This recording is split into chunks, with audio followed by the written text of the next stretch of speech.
बिस्मिल्लाहिर्रहमानिर्रहीम। अस्सलाम वालेकुम। प्रोग्राम इख्तलाफ के साथ मैं हूं आपका मेज़बान हमज़ा इश्तियाक। नाज़रीन, बजट एक ऐसा मौजू जिसके ऊपर बहुत बहस हो चुकी। बजट बेहतर है, बजट ख़राब है, बजट गरीब आदमी का है, बजट अवाम का है, बजट अशराफिया का है। ये बजट है किसका? ये बजट पाकिस्तान का है या पाकिस्तान से बाहर वालों का? क्योंकि इसमें बहुत सी ऐसी चीज़ें हैं जिनको अगर हम बारीक नज़र से देखें तो ऐसे ऐसे लकुनाज नज़र आते हैं कि बजट बनाते वक्त शायद गरीब आदमी का ख्याल नहीं किया गया। महंगाई में कमी, और महंगाई में कमी तो हो रही है, आलमी महंगाई में कमी होने के बायस पाकिस्तान में बजट वाले बनाने वाले पता नहीं क्यों बगले बजा रहे हैं और ये लाख जो है वो शादियाने बजा रहे हैं और जो है वो अपनी वाहवाही करवाने के पीछे पड़े हुए हैं, अपनी सियासत चमका रहे हैं, जबकि बजट में पाकिस्तानी अवाम का वो ख्याल नहीं रखा गया जिसके लिए छाती पीटते थे कि हम आएंगे। अब मेरा टोटली तौर पर इख्तलाफ है इस बजट से, इख्तलाफ है इस बजट की उस सोल से जिसका काम होता है कि पूरे पाकिस्तान के इस रेवेन्यू को इस तरीके से जो है वो मैनिपुलेट किया जाए, इस तरीके से तकसीम किया जाए कि वो आम आवाम का भी फ़ायदा हो, पाकिस्तान की सनतकारी भी चले, पाकिस्तान की एक्सपोर्ट्स भी बढ़े।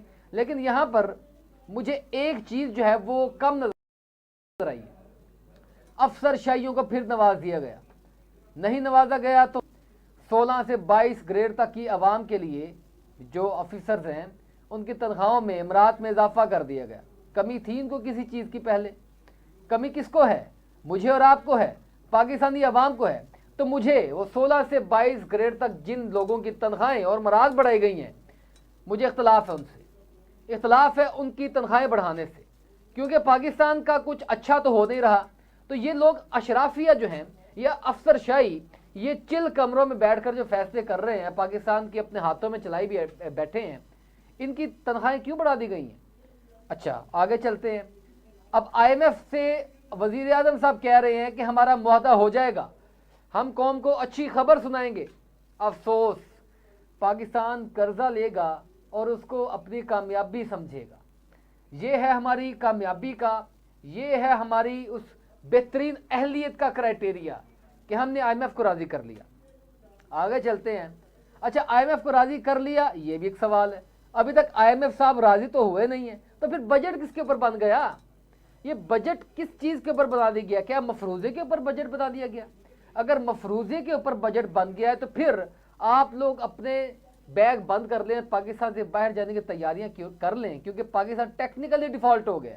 ये लोग अपनी सियासत बचा रहे हैं और रियासत बचाने का कहते हैं, बचाते अपनी सियासत हैं और सियासत बचाने के चक्कर में अपने घरों को बचाते हैं, अपने ख़ानदानों को, अपने चचाओं को, अपने बाबाओं को, अपने मामुओं को बचाते हैं।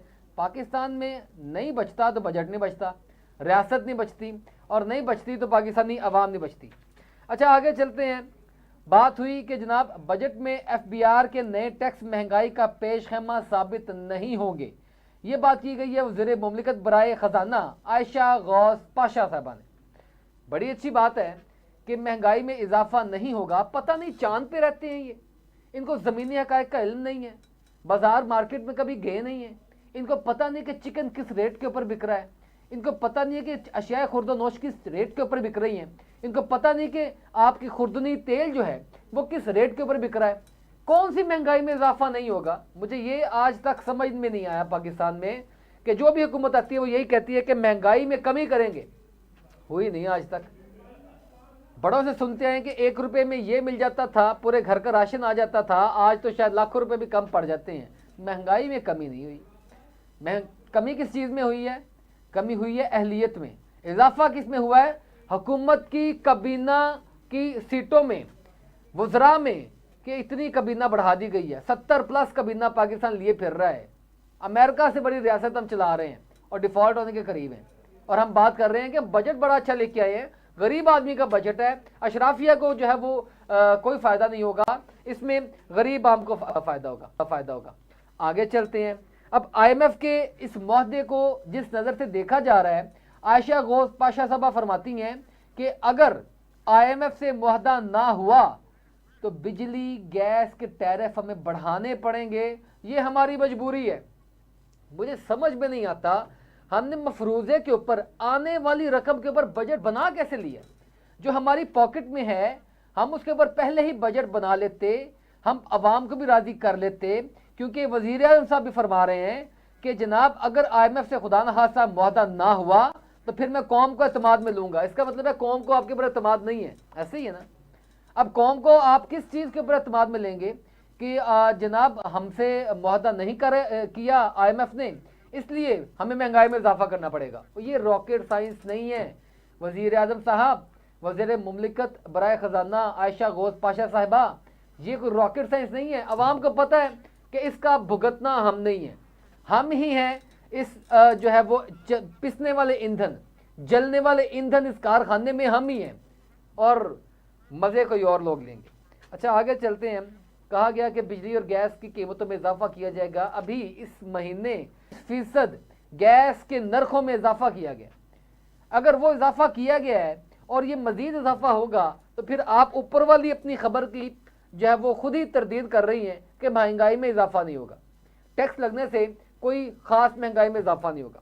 पता नहीं कहाँ मरीख से आते हैं ये लोग, क्योंकि ये पाकिस्तान में तो नहीं रहते, ये पाकिस्तानी अवाम के साथ मार्केट्स में तो नहीं जाते, और देखा नहीं कभी हमने। बड़ी अच्छा हो ना, हम भी अमेरिका और वेस्टर्न कंट्रीज़ की तरह हम भी देखें, हमारे भी हुक्मरान जो हैं वो उन्हीं मार्केट से शॉपिंग कर रहे हैं, अपने घर के लिए फ्रूट्स लेकर जा रहे हैं, सब्जियां लेकर जा रहे हैं, जहाँ से मैं ख़रीदता हूँ, जहाँ से आम आदमी ख़रीदता है, जहाँ से आम आदमी ख़रीदने की कुव्वत रखता है। ये लोग तो मर्सिडीज़ गाड़ी में बैठेंगे, झंडे वाली गाड़ी में बैठेंगे, घर सब कुछ पहुँच जाएगा, शॉपिंग करने की भी ज़रूरत नहीं है, मोबाइल के ऊपर क्लिक करनी है बस। अच्छा, इन हालात में अब पाकिस्तान में एक उम्मीद सहर है। उम्मीद सहर आप समझ गए कि मैं किन की बात कर रहा हूँ। पूरे पाकिस्तान को रोशन मुस्तकबिल कहा जाता है उनको। अब वो क्या फरमा रही हैं कि जनाब इन हालात में जो बजट बनाया है वो बेहतरीन बजट है, और उन्होंने सूट पहना हुआ है तकरीबन 5 से 6 लाख रुपए का। बजट सुनिएगा, पहले उनकी तकरीर सुनिएगा, फिर आगे बात करते हैं।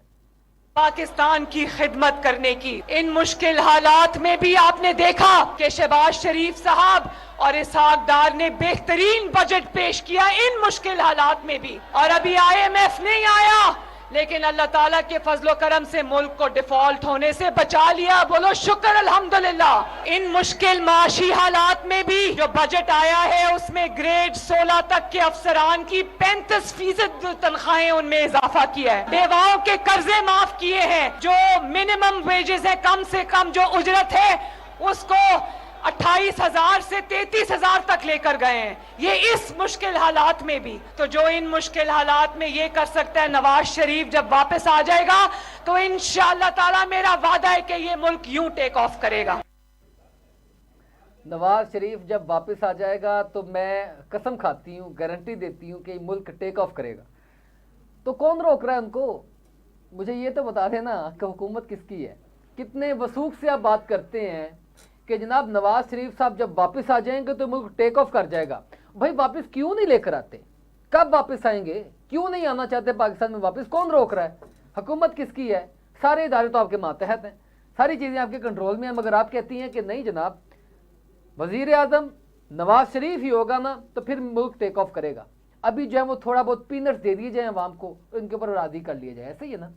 अच्छा, फिर उन्होंने कहा कि जनाब शुक्र अल्हम्दुलिल्लाह पढ़ें इन हालात में जो बजट पेश कर दिया है वफाकी हुकूमत ने, क्योंकि बहुत मुश्किल था इन हालात में बजट बनाना। तो क्यों अपने सर जिम्मेदारी लेते हैं? फिर आपने जानबूझकर जो है वो छाती पीटी, कहा कि हालात बेहतर करेंगे, पेट्रोल इतना कर देंगे, डॉलर 200 से नीचे ले आएंगे, और आप हमें सुना रहे हैं कि अभी IMF नहीं आया, अभी IMF भी नहीं आया और नवाज शरीफ साहब भी नहीं आए। नाज़रीन, ये तो हालात है पाकिस्तान के, तो फिर हम किससे उम्मीद लगाएं? ये तमाम जो है बातें मौजूद बहस होंगी हमारे इस ब्रेक के बाद। मेरे साथ रहिएगा। We will be right back after a short break. Stay with अस।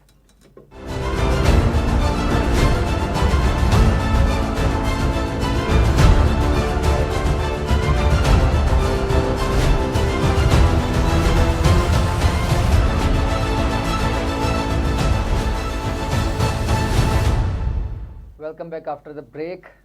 नाज़रीन, बजट जो है वो तफसीली तौर पर पेश हो गया, और मेरे साथ उस बजट के ऊपर डिबेट करने के लिए इमरान एजाज साहब मौजूद हैं, माहिर मौशियात हैं। बहुत शुक्रिया सर आपका प्रोग्राम में वक्त देने के लिए। इससे पहले जब हम पोस्ट बजट जो है वो प्री बजट के ऊपर बात कर रहे थे, बजट के ऊपर जो चीज़ें आने वाली थी और बजट किन चीज़ों को मद्देनजर रख के बनेगा, ये मैंने एक पूरा प्रोग्राम किया था इमरान साहब के साथ। तो आज क्योंकि बजट आ गया है तो पोस्ट डिबेट का भी हिस्सा बनाते हैं इमरान साहब को और कोशिश करते हैं कि वो भी कुछ ऐसी चीज़ें हमें बताएं, कुछ पोस्टमार्टम करने की कोशिश करें, बेहतर है बजट पाकिस्तानी अवाम के लिए या नहीं। इमरान साहब, ओवर टू यू सर, आप ब्रीफ कीजिएगा, फिर चलते चलते आगे बात होती रहेगी।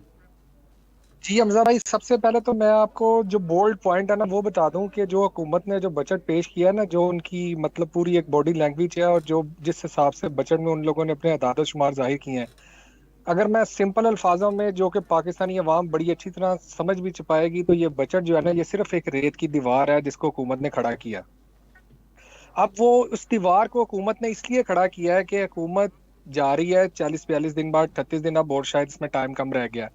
हुकूमत ने जाते जाते एक अवाम में एक जो है वो रेत की दीवारें खड़ी कर दी, उनको बता दिया जी इतने सारे ख्वाब आ रहे हैं, इतने पैसे आ रहे हैं, इतने जा रहे हैं, हम ये करेंगे, हम वो करेंगे। लेकिन इस बजट, इस जो ये जो दीवार है ना, ये बिल्कुल दीवार के साथ जो सहारा है ना, वो इन लोगों ने IMF का दिया। और अगर खुदा न खास्ता IMF ने हमें बेल आउट पैकेज ना दिया तो फिर सर ये दीवार 1 मिनट में नीचे गिर जाएगी और उसके बाद आने वाली जो भी गवर्नमेंट होगी ना, उसके लिए इस दीवार को संभालना भी मुश्किल होगा। और अगर खुदा ना खास्ता इन्हीं लोगों में से कोई लोग दोबारा आ गए और इलेक्शन को पोस्टपोन किया गया, तो सर फिर वो इनका प्लान बी होगा। अब वो जो प्लान बी होगा वो आपको भी पता है, मुझे भी पता है, अवाम को भी पता है, जिसमें वो ऑलरेडी जो वजीर मुमलिकत है, खजाना है, उन्होंने ऑलरेडी आप बता दिया कि अवाम जो है वो एक महंगाई के लिए तैयार है और वजीर आजम ने कह दिया कि मैं कौम को एतमाद में भी लूंगा। अब ये सारी चीजों के ऊपर सारी चीजें अब जाके जाके ये डिफाइंड होंगी। देखें, हुकूमत को चाहिए था कि सबसे पहले तो वो ये करते एक अच्छा इमरान साहब, चाहिए था वाला सेगमेंट जो है थोड़ा हम डिले करते हैं। मैं पहले आपने जो बातें की उसके ऊपर आऊँगा। सर, इसका मतलब तो ये है कि क्योंकि ये लोग बातें कर रहे हैं कि हुकूमत ने जो बजट बनाया वो महज 41 दिन की हुकूमत है और वो पूरे साल का बजट बना, जबकि जो है वो अभी IMF के साथ भी मुआहदा नहीं हुआ। तो ये जिस तरह आपने बात की कि हवा में है, एक रेत की दीवार है, तो सर ये तो बहुत, ये जो बात करते हैं कि हम रियासत बचा रहे हैं, सियासत नहीं बचा रहे, तो सबसे पहले तो इस खोखले नारे में से जान निकल जाती है ना। बिल्कुल 100% जान निकल जाती है और उसकी वजह ये है कि ये सियासत ही बचा रहे हैं, ये रियासत नहीं बचा रहे। आज आप देखें कि पाकिस्तानी अवाम कहाँ पे खड़ी है। क्या पाकिस्तानी अवाम जो है वो खुश है इन सियासतदानों से? बिल्कुल भी खुश नहीं है। आज अगर इन लोगों ने अफसरशाही में अपनी सैलरियों में इतनी ज्यादा इजाफा कर दिया तो गरीब अवाम को क्या दिया है? 7,000 रुपया। वो 7,000 रुपए के अगेंस्ट महंगाई जो है उसमें कितना इजाफा हो चुका है? 300%। अब अगर 50,000 रुपए की जो वैल्यू है वो 25,000 रुपए रहेगी, तो 32,000 रुपए की वैल्यू जो है वो 18,000 रुपया है। तो बात करने का मकसद ये है कि इन लोगों ने सिर्फ अपनी सियासत बचाई है और उसी रेत की दीवार के साथ इन लोगों ने अपनी सियासत को भी सहारा दिया हुआ है। लेकिन अब इनको इस चीज के ऊपर समझना चाहिए कि पिछले 10 दहाइयों से 15 दहाइयों की जो सियासत है ना वो कुछ और थी, अब आज की जो सियासत है ना वो कुछ और है। अब जो पाकिस्तान की पढ़ी लिखी बाशऊर अवाम जो है ना, उसकी जो यंग जनरेशन है ना, उसके हाथ में सारा कंट्रोल आ चुका हुआ है। अब अगर हर घर में ये तो बात है कि पता है सर, बजट के ऊपर बात करते हैं। अब बजट के कॉन्टेक्स्ट बताइएगा सर। देखें, बचत के जो कॉन्टेक्ट है ना, वो जो अदादो शुमार तो इन्होंने डाले हैं वो सारे इसी तरह अदादो शुमार के IMF की तरफ से अभी हमें बेल आउट पैकेज मिला नहीं है, लेकिन उस बेल आउट पैकेज को भी इन लोगों ने अपने बजट में इंक्लूड करके बजट बना दिया। अब बात करने का मकसद ये है कि अब जब आप अगले 2 महीनों में अदायगी करने का टाइम आपके पास आएगा तो 80% तो उस बजट में से पैसा जो है वो आपकी सूद और कर्जों में चले जाना है। तो अवाम को क्या मिलेगा? 20%। और वो 80% भी तब आप पे करेंगे जब आपके पास पैसा होगा देने के लिए। अब इन लोगों ने जो बजट तैयार किया वो सारा टैक्स कलेक्शन, अब आप मुझे बताएं जो पिछले बजट की जो टैक्स कलेक्शन थी वो कहाँ पे है? आज आपका ताजिर तबका जो है वो तो आपके साथ बैठने को तैयार नहीं है। वो उसने टैक्स क्या देना? वो तो कहते हैं भाई हमने तो कारोबार ही नहीं किए। आधे से ज्यादा फैक्ट्रीज ओनर जो मिल मालिकान जो है वो तो पाकिस्तान से चले गए हैं। आपने कह दिया जी आपने टैक्स की कलेक्शन। देखिए, अब ज़र मुबादला जो आपने इकट्ठा करना है उसमें सबसे ज्यादा जो 25 से 30% आपको सहारा मिलता है वो टैक्स से मिलता है।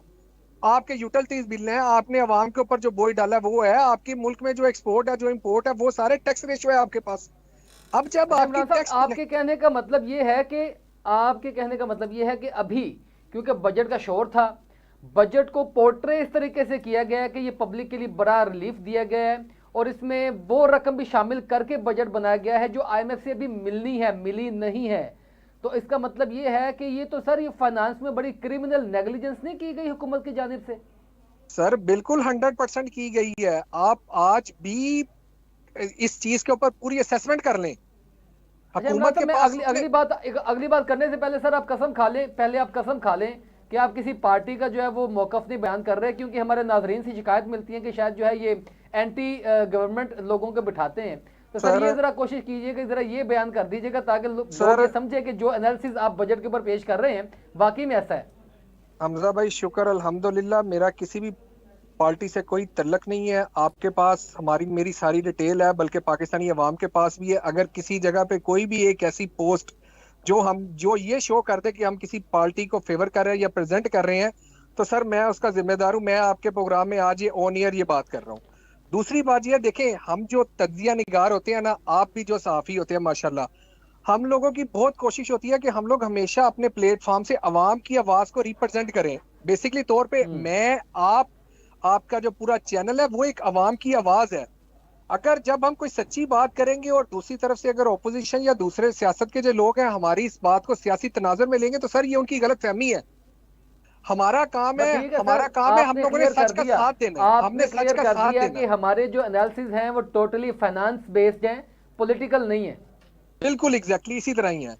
अब बात करने का मकसद ये है ना कि सर देखें, जिस जगह के ऊपर हुकूमत की गलतियां होंगी, हम अवाम है, मैं रिप्रेजेंट नहीं कर रहा किसी भी इदारे को, मैं एक अवाम हूँ, एक आम आदमी हूँ, एक पाकिस्तानी हूँ। आप भी एक आम पाकिस्तानी है सबसे पहले, बाद में हमारा इदारा है, बाद में हमारी रिप्रेजेंटेशन है, बाद में हम लोग किसी ना किसी इदारे को रिप्रेजेंट करते हैं। सबसे पहले हम एक आम पाकिस्तानी है सर। हमारी भी फैमिली है, हम भी उसी क्राइसिस को भुगत रहे हैं जिस क्राइसिस में हम लोग कई सालों से, कई दहाइयों से इस चीज को देखते आ रहे हैं। हमारा सिर्फ मकसद ये होता है कि हम लोग अपनी आवाज जो है वो अवाम तक पहुंचाएं। अगर अवाम तक नहीं पहुंच रही, जो अवाम ने हमें कही है, हम वो इस मुल्क में जो हुक्मरान है उस तबके तक पहुंचाएं। सर देखें, आम जो गरीब आदमी है उसकी एक्सेस तो कहीं नहीं ना। आज मैं और आप किसी इदारे में जाएं और उसको जाके कहें जी आपने ये बजट बताया, आपकी मेहरबानी हमें इस बजट की कोई कॉपी दे दें, हमारे और आपके लिए वो कॉपी लेना बहुत मुश्किल काम होगा। पैदा नहीं होता सर, सवाल ही पैदा नहीं होता, हम पाकिस्तान में रह रहे हैं। बिल्कुल। और दूसरी बात है, अगर हम उनको ये सजेशन भी दे देना कि सर ये आपने बजट इस तरह बजाया, आप इवन के जो जितनी भी पाकिस्तान में स्टेक होल्डर है, चैम्बर ऑफ कॉमर्स है या बिजनेस के जो इदारे भी है ना, उन सब लोगों को बजट के कंटेंट्स जो हैं वो अपलोड भी नहीं किए गए फाइनेंस मिनिस्ट्री की वेबसाइट के ऊपर। कुछ भी नहीं, आपको कुछ भी नहीं अभी तक अपलोड किया गया। उसकी वजह यह है कि इन लोगों को खुद भी समझ नहीं लग रही कि जो चीज अब हमने बता दी है उस चीज का जो इम्प्लीमेंटेशन है उसके लिए अवाम ने अब हमसे सवाल पूछने हैं। तो जब अवाम हमारे पास उस चीज के सवाल पूछेंगे तो हम उसको पूरा कर भी पाएंगे कि नहीं कर पाएंगे। अभी उनकी कोशिश यही है कि अच्छा, भाई इसका ना इम्पोर्टेंट है। अच्छा इमरान साहब, अब बजट का, क्योंकि बजट के कंटेंट्स भी नहीं है और प्रॉपर डिबेट उस तरीके से, और हमें नजर भी आ रही चीजें, जो इसका दूसरा हिस्सा है ना सर वो बड़ा इंपॉर्टेंट है। यानी कह दिया गया कि बजट जो है वो टोटली तौर पर डिपेंड कर रहा है आईएमएफ बेल आउट पैकेज के साथ, जो अभी तक हवा में है। और वजीर आजम साहब ये कह रहे हैं कि हमने तमाम उनकी शराइत पूरी कर दी हैं और इम्कान है, इम्कान जाहिर किया गया, यकीनन नहीं, इम्कान है कि आईएमएफ के साथ हमारा मुआहदा तय पा जाएगा। तो सर बात यह है कि अगर आईएमएफ के साथ मुआहदा तय नहीं पाता तो फिर क्या करेंगे? क्या प्लान बी है सर? ये जो कह रहे हैं अवाम को एतबार में लिया जाएगा, क्या करेंगे फिर? सर देखें, पहली बात तो ये है कि हुकूमत जो कह रही है ना आईएमएफ की, हम लोगों ने सारी शराइतें मान ली है और हमारा उनके साथ एग्रीमेंट हो रहा है, हम उनके साथ डिबेट के ऊपर जा रहे हैं। आज जब मैं आपके साथ बात कर रहा हूँ, कोई भी एक स्टेटमेंट जो आईएमएफ की तरफ से आई है इस बजट से रिलेटेड और इस हुकूमत की स्टेटमेंट से रिलेटेड कि हम लोगों ने आईएमएफ की सारी जो शराइत थी उनके ऊपर उनको मान लिया गया है, अभी तक ऐसा कोई भी चांस नहीं है। और अभी तक भी आईएमएफ की जो दो बड़ी शराइत दोहराइएगा सर, आप बार बार प्रोग्राम में दोहराते हैं, दो बड़ी शराइत जो आईएमएफ इंपोज किए पाकिस्तान के ऊपर। मैं आपको दो बड़ी शराइतें भी बता देता हूँ और उसके बाद अगर प्लान बी इम्प्लीमेंटेशन ना हुआ तो उसमें जो सबसे तीसरी शराइत ऐड होगी ना वो बड़ी खतरनाक है, वो भी आपको आखिर में बताता हूँ। सबसे पहली तो शराइत ये थी कि सर जितनी भी अशराफिया मुल्क की है ना, इसको वो लोग चाहते हैं टैक्स नेट में लेके आए। दूसरी और सबसे जरूरी बात वो ये थी कि आपके मुल्क में स्टेबिलिटी होनी चाहिए, आप एक प्रॉपर इलेक्शन की तरफ जाएं, जमहूरियत और इस्तेकाम अपने मुल्क में लेके आए। अच्छा, अब मैं आता हूं आपके पास जो हुकूमत ने प्लान बी बनाया हुआ है।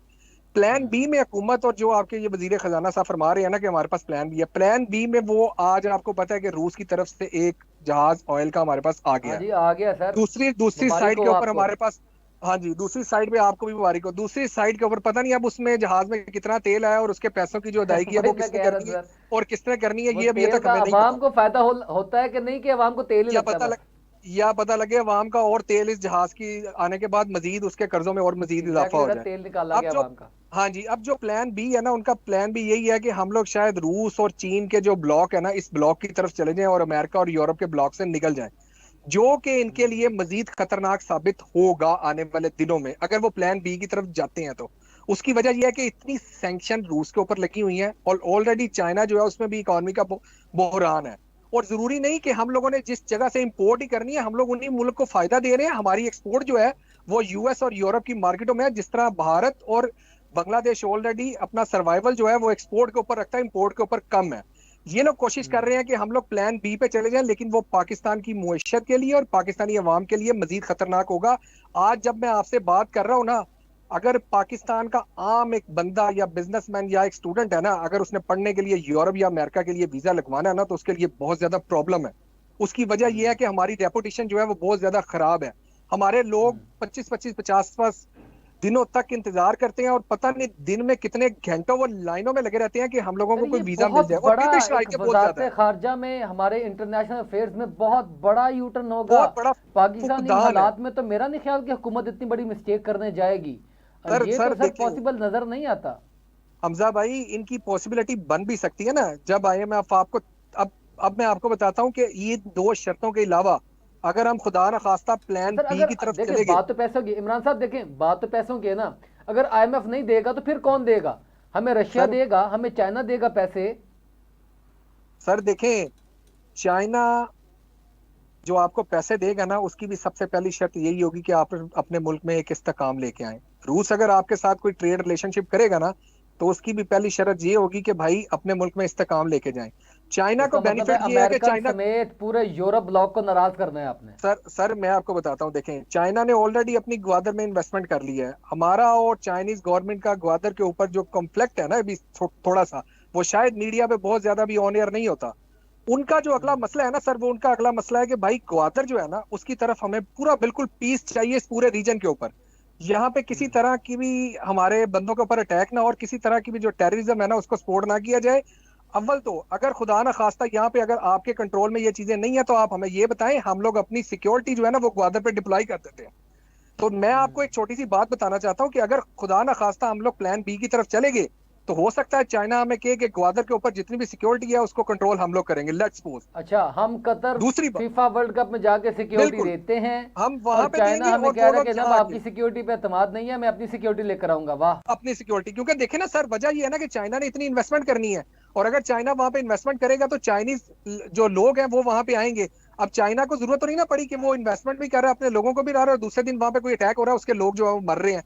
कौन सा ऐसा मुल्क चाहेगा कि वो इन्वेस्टमेंट भी करे और अपने लोगों को भी वहां पे मरवाए? और इस तरह के इंसिडेंट ऑलरेडी आपको पता है उस रीजन में हो चुके हैं। दूसरी डेफिनेटली बात, बहुत ज्यादा चाइनीज किडनैप कर लिए जाते हैं।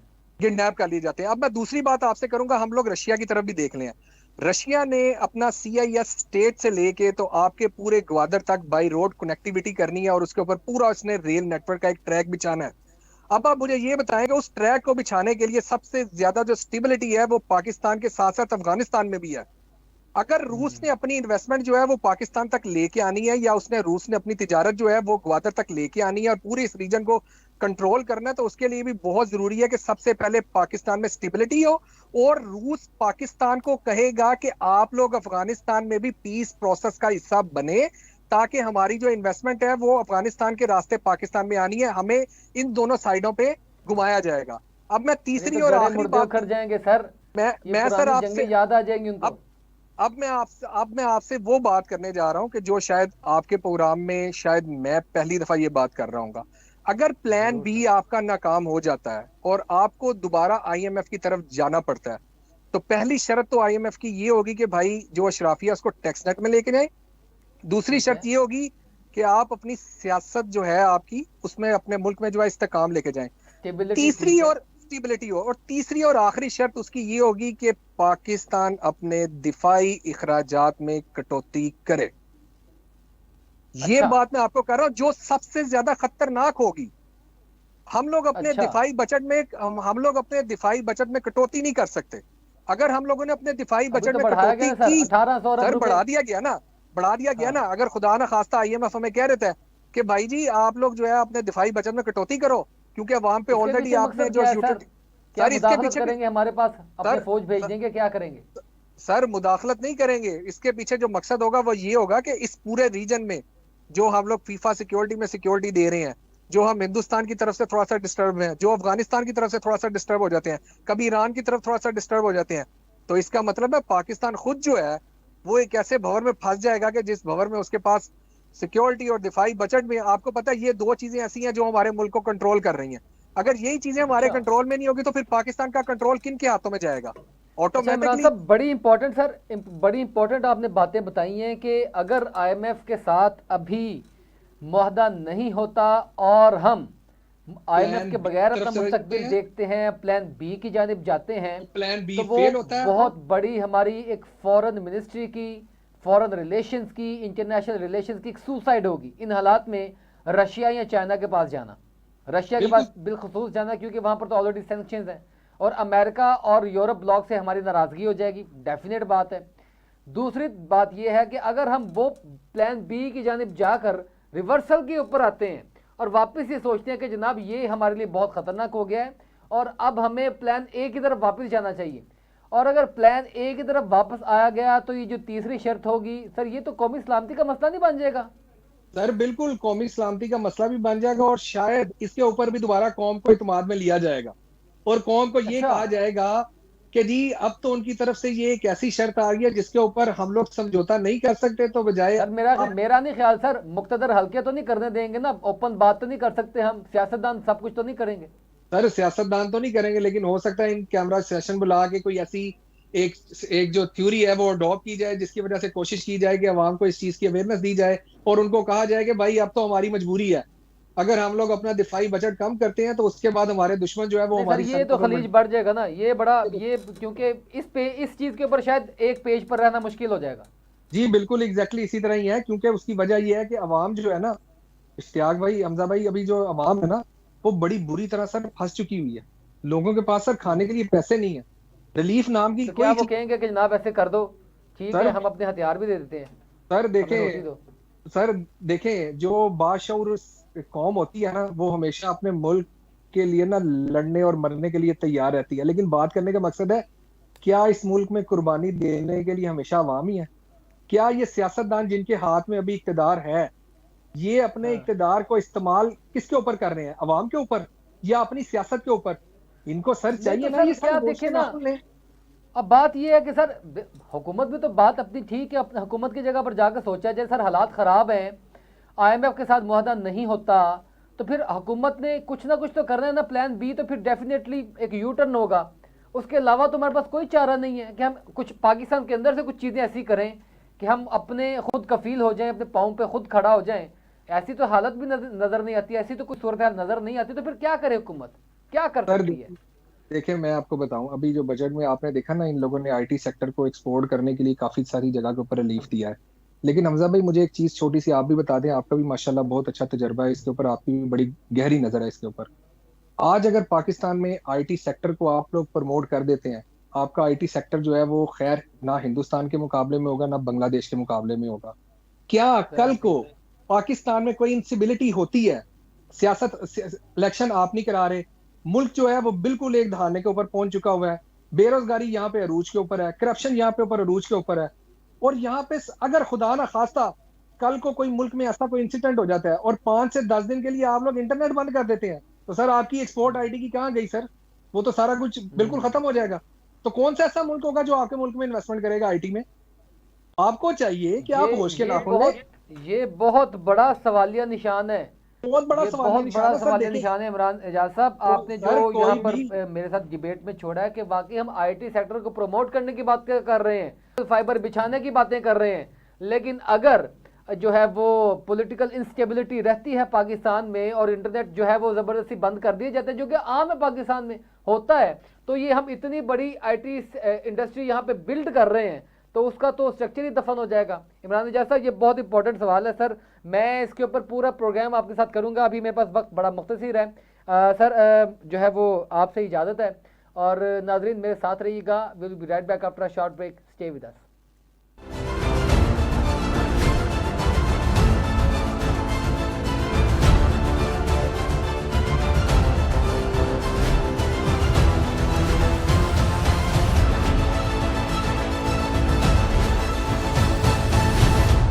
Welcome back after the break. नाजरीन, हमारे बड़े सगीर में एक रस्म मौजूद थी जो कि अब दकियानूस कहा जा सकता है, लेकिन एक मौजूद थी और कहीं कहीं अभी भी पाई जाती है, लाशों के ऊपर मातम करना।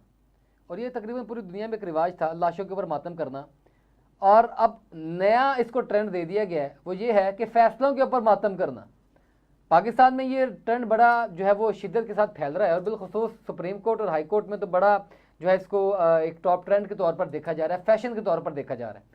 क्योंकि बात यह है कि सुप्रीम कोर्ट में जो फैसला हुआ था 14 मई को इंतखाबात करवाने का, उसके ऊपर अब मातम बिछाया जा रहा है, और उसके लिए भी दरखास्तें आ रही हैं, उसके लिए भी फैसले किए जा रहे हैं, उसके ऊपर भी जो है वो डेट्स और हेयरिंग्स हो रही हैं कि हमने मातम करना है इसके ऊपर कि नहीं करना, और करेंगे तो कब करेंगे। बात तो आप समझ गए होंगे कि 14 मई को इंतखाबात करवाने का फैसला था, इंतखाबात ना हुए, लेकिन उसके ऊपर एक दरखास्त थी कि लार्जर बेंच तश्कील दिया जाए, 3 रुकनी बेंच के फैसले को नहीं माना जाएगा। आज वो इस्तदा जो है वो मुस्तरद कर दी गई है पंजाब इंतखाबात केस के हवाले से।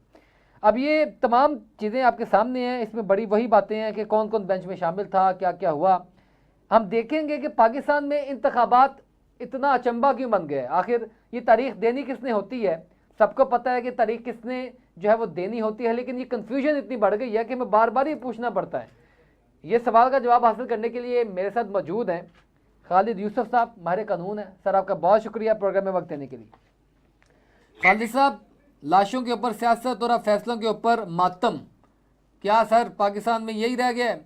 और दूसरी बात यह है कि सर अल्टीमेटली पंजाब इंतखाबात इल्तवा वो केस चलता है, और उसके ऊपर वो लार्जर बेंच वाली एप्लीकेशन मुस्तरद कर दी जाती है, दोबारा से नोटिस कर दिए जाते हैं, नज़रसानी दरख्वास्त जो है वो समाअत के लिए जो है वो मुस्तरद कर दी जाती है और फिर से मुकर्रर कर दी जाती है। ये क्या सीन है सर? एक तो मुझे ये बताइएगा कि क्या 2023 में इंतखाबात हो पाएंगे? देखें, बहुत शुक्रिया। लेकिन पहली बुनियादी बात यह है कि सबसे पहले ये चीज देखी जाती है कि आया कि कोई भी हुकूमत हो या कोई भी सीट पे बैठा हुआ शख्स हो, सबसे पहले उसकी अखलाकी कुव्वत देखी जाती है, आया कि उसके पास अखलाकी कुव्वत है भी है या नहीं है। तो ये सबसे पहला डिटर्मिनिंग फैक्टर होता है कि जिनके पास अखलाकी कुव्वत होती है तो उनके साथ अवाम की ताकत भी होती है। जब अवाम की ताकत होती है तो फिर वो कानून के मुताबिक चलते हैं और अवाम खुद भी उनको कानून पे चलने पे मजबूर करती है। लेकिन जहाँ अखलाकी कुव्वत ना हो तो फिर वो लोग जो होते हैं वो फिर गैर कानूनी, गैर अखलाकी और गैर आईनी हरबे इस्तेमाल करते हैं ताकि वो अपनी जो पोजीशन उनकी जो अखलाकी कुव्वत नहीं, उसके बगैर उनके पास जो पोजीशन है, ताकि उसके ऊपर वो विराजमान रह सकें। किसके पास इखलाकी पोजीशन और इखलाकी जवाज मौजूद नहीं है सर? देखें, जो पीडीएम की हुकूमत है इस वक्त जो बैठी हुई है, जिन्होंने सिंध हाउस के अंदर मंडियां लगा के इस वक्त इन्होंने जो अदम एतमाद किया, तो ये उस दिन से अखलाकी जवाब खो चुके थे। क्योंकि देखें, जो पार्लिमानी निज़ाम है या जो जमहूरी निज़ाम है, उसके अंदर ये देखा जाता है कि 5 साल या 4 साल। लेकिन सर ये तो अदलिया की बात हो रही है ना, हुकूमत को छोड़ें, ये फैसला तो सुप्रीम कोर्ट ने करना था, बल्कि किया भी, अमल दरामद भी करवाना था। देखिए, मैंने इसी तनाज़ुर में कहा है कि जब अखलाकी कुव्वत होती है या अखलाकी जवाज होता है तो वो फिर आईनी और कानूनी फैसलों पे अमल दरामद भी करते हैं, आइन और कानून पे अमल दरामद भी करते हैं। लेकिन जब आईनी और अखलाकी जवाब जिनके पास ना हो तो वो फिर गैर अखलाकी हरबई सर, ये हमारे आइन की फिर कमजोरी कहें कि ये सिर्फ अखलाकियात के धागे से बंधा हुआ है और इसको जब मर्जी पामाल कर देगा, रोल देगा, तो इसके ऊपर आइन की कोई पकड़ नहीं है, इतना कमजोर धागा है। देखें, हमारे यहाँ आइन बुनियादी तौर पे कमजोर नहीं है। हमारा आइन जो दुनिया के उन चंद आइन में से एक है कि जो बिल्कुल क्लियर और वाज़ेह है। अगर आप अमेरिका के आइन को देखें तो वो भी तहरीरी आइन मौजूद है, लेकिन वो इतना वाज़ेह नहीं है एक एक नुक्ते के ऊपर जितना पाकिस्तान का। सर वहाँ पर इतना रोला नहीं गया जितना यहाँ पर गया है सर। देखें मैं आपको एक बात बताऊं। देखें, जहाँ अखलाकी कुव्वत होती है या माशरे के अंदर अखलाकियात होती है या जहाँ सियासत के अंदर या जमहूरियत के अंदर अखलाकियात को अहमियत दी जाती है, तो वहाँ ये चीजें आप तवक्को करते हैं कि आइन के ऊपर अमल दरामद होगा, ये सुप्रीम कोर्ट का फैसला या हाई कोर्ट का या किसी भी अदालत, इवन के किसी मजिस्ट्रेट दर्जा स्वयं का भी फैसला, तो उसके ऊपर भी अमल दरामद होता है। पता चल गया सर हमें आइन हमारा कितना मजबूत और ताकतवर है, 5 से 6 मरतबा टूट चुका है ये। देखें, उसकी बुनियादी वजह मैं आपको बताता चलूं, उसकी बुनियादी वजह जो आइन और कानून, जो जिनको आइन और कानून की हिफाजत करनी चाहिए थी, वो उसको तोड़ने में बराबर के शरीक रहे, और अभी जिनको आइन के ऊपर अमल दरामद करना चाहिए था, वो खुद इस वक्त आइन को तोड़ रहे हैं, और उन्होंने आइन तोड़ भी दिया है। तो जिस तरह देखिए, आइन जो एक तकाजा करता है कुछ चीजों के ऊपर, तो वो उसकी लगातार खिलाफवर्जी किए जा रहे हैं, और सुप्रीम कोर्ट उसके ऊपर फैसला दे रही है, तो सर जा रहे हैं। तो मैं सर यहाँ पे कोई ज़्यादा हार्श स्टेटमेंट्स नहीं दूंगा, लेकिन कभी ये नहीं कहा जाता, चोर से एक्सपेक्ट नहीं किया जाता कि वो चोरी छोड़ देगा या चोरी नहीं करेगा। तो ये तो सर अब जो केयर टेकर होता है उसको हिफाजत रखनी चाहिए, उसको ख्याल रखना चाहिए कि चोरी भी हो सकती है, डाकू भी पड़ सकते हैं।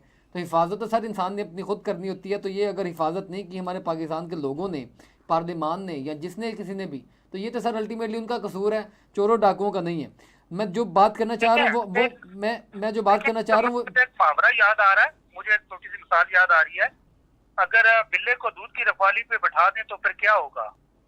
तो सर जिसने बिठाया है उसको पूछना चाहिए ना सर, जिन्होंने बिठाते हैं जो। चले मैं आगे बढ़ता हूँ, आगे बढ़ के मैं बात करता हूँ सर। अब क्या रह गया है, 14 मई को इंतखाबात होने थे, 14 मई गुजरे हुए भी तकरीबन 2 माह होने वाले हैं। तो ये सर क्या मतलब कि अब वो केस दोबारा से चल रहा है, अभी तक चल रहा है, क्या निकालना है इसमें से? इंतखाबात नहीं हुए, छड्डो पड़ा, मिट्टी पाओ, आगे चलो। देखें, जो यहाँ जो लोग अखलाकी जवाब के साथ होते हैं ना, आप अगर दुनिया की तारीख का मुताला करेंगे, प्रेसिडेंट सेट किया जा रहा है कोई। देखें उसकी बुनियादी वजह ये है कि ये इस वक्त एक सियासी जमात से और एक ऐसी शख्सियत से खौफजदा हो चुके हैं जिसके साथ अवामी कुव्वत है, और अवामी कुव्वत के साथ साथ उसके पास एक नजरिया है, और नजरिए के साथ साथ उसके पास एक विजन है, और उस विजन के साथ साथ उसके पास एक रोड मैप है। वो रोड मैप है एहतसाब का, वो रोड मैप है तरक्की का, वो रोड मैप है अवाम को। खालिद साहब देखिए ना, मेरी आपसे हमेशा सर इसी बात पे इख्तलाफ रहता है। आप देखें ना, फिर एक जमात का मौक़िफ़ बयान करने लग पड़ते हैं। मैं आपसे लीगल क्वेश्चन कर रहा हूँ, मुझे ये बताइएगा कि अब सर 14 मई को इंतखाबात नहीं हुए, हम क्या करें साहब? ये फिर केस अभी तक चल रहा है, 14 मई को इंतखाबात नहीं हुए, फिर छोड़ देना चाहिए ना? क्या निकालना है क्या इस केस में से? नहीं, देखें 14 मई को जो इलेक्शन नहीं हुए, ये एक फंदा तैयार हो गया है, अब ये फंदा लटक रहा है। अब इसके अंदर 2 महीने बाद, 4 महीने बाद, 6 महीने बाद जब भी होगा ना, तो इस फंदे के अंदर कुछ गर्दनें यहाँ से फिट होनी है। तो ये आप इसको इतना आसान न लें। अच्छा, देखें, मैं आपको एक छोटी सी मिसाल देना चाहूंगा कि जब 3 नवंबर 2007 को इमरजेंसी लगा के आइन तोड़ दिया गया, तो फिर उसमें से आप याद रखें कि फिर उसमें जस्टिस वकार सेठ की भी फिर जजमेंट एक आई थी, बड़ी मशहूर जमाना जजमेंट। तो ये ऐसे गड़े मुर्दे हैं कि जो किसी भी वक्त उखाड़े जा सकते हैं। तो ये इन्होंने अपने लिए एक माइंड बिछा दी है जो कल आने वाले टाइम में किसी भी वक्त फटेगी, और ये सारे उसकी जद में आएंगे। तो आप इसको इतना लाइट भी ना लें। इसीलिए हुकूमत जो है वो लार्जर बेंच बनाने की बातें करती है और इस फैसले को मुस्तरद कालदम करार देने की बातें करती है, कि उनको पता है कि हमारी गर्दनें फंस सकती हैं इसमें। देखें, मैं आपको एक बड़ा इसमें जो इनकी जो टैक्टिस है, लीगल टैक्टिस है, वो मैं आपको उससे रोशनास करवाना चाहूंगा। देखें, बेसिकली ये सुप्रीम कोर्ट को या उस फैसले को मुतनाज़ा बनाने की कोशिश की है इन्होंने, और कोशिश कर रहे हैं, लेकिन आईनी और कानूनी तौर पे वो फैसला भी दुरुस्त है, और वो जो उसका कॉन्सिक्वेंसेस होंगे वो भी कल इनको भुगतने पड़ेंगे। अब ये इनको वाज़िया नजर आ रहा है, लेकिन क्योंकि ये तनाज़ा खड़ा करके उसकी आड़ के अंदर अदलिया को प्रेशराइज छुपना चाह रहे हैं। ये बात ठीक है आपकी, ये तो सर पूरी कौम के सामने आया है, ये तो क्लियर है। लेकिन आगे बढ़ते हैं, आपने बात की थी कि ये फंदा तैयार हो रहा है और उसमें कुछ गर्दनें फिट आएंगी। सर किन की गर्दनें होंगी वो? देखें उसके लिए सबसे पहले देखें, सुप्रीम कोर्ट का फैसला था, उसके ऊपर अमल दरामद करवाना एग्जीक्यूटिव का काम था। अब एग्जीक्यूटिव ने उसके रास्ते में रोड़े अटकाए और उसकी खिलाफवर्जी की। सबसे पहले नंबर पे इलेक्शन कमीशन पंजाब का जो इलेक्शन था उसको पोस्टपोन किया 22 मार्च को, ठीक है।